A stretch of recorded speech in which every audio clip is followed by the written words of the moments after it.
कहा जाता है कि बतौर सूबाई वज़ीर और लॉर्ड मेयर कराची, आपकी मेहरबानियों और चिटों ने दर्जनों लोगों को करोड़पति बना दिया।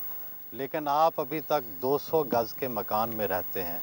ये पर्दा है या हकीकत? अल्हम्दुलिल्लाह मैं आज भी 200 गज़ के मकान ही में रह रहा हूँ और अगर इसमें कोई पर्दा होगा तो ये मुमकिन नहीं है कि आपके हालात ज़िंदगी में इतना तग़य्युर, इतनी तब्दीली आए और वो लोगों को उसके बारे में कुछ इल्म ना हो, ये मुमकिन नहीं है।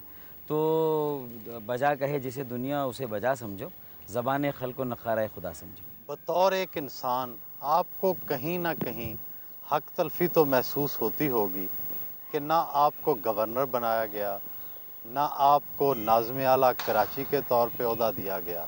कोई भी पार्टी का फ़ैसला या पॉलिसी किसी सलाह मशवरे के अमल के बग़ैर जो है वो मुकम्मल वो नहीं तय पाती।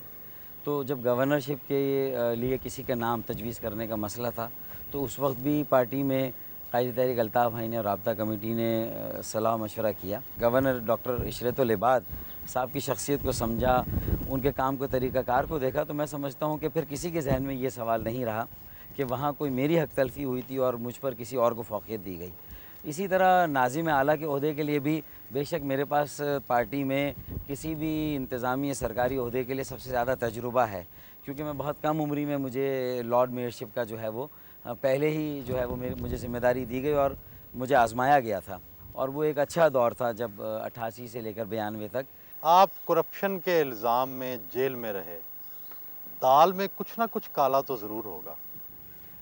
All is well that ends well वाली बात है। केस की नौइयत थी वो ऑक्ट्रॉय के कॉन्ट्रैक्ट के सिलसिले में थी, जब मैं सीनियर वज़ीर था सूबाई हुकूमत में 97 था 98, कोई 56 करोड़ का कॉन्ट्रैक्ट था और ये इल्ज़ाम आया था कि कोई 3 करोड़ रुपए का इजाफ़ी फ़ायदा ठेकेदार को पहुँचाया गया था और कॉन्ट्रैक्ट के एक पहलू से कोताही बरती गई थी। वो पहलू ये था कि अचानक जब कॉन्ट्रैक्ट दे दिया गया उसके 3 माह के बाद कराची पोर्ट के बाद कुछ सामान जो बाहर से इंपोर्ट हो रहा था वो पोर्ट कासिम जाने लगा। वहाँ एक टर्मिनल प्राइवेट सेक्टर में ऑपरेट करने लगा।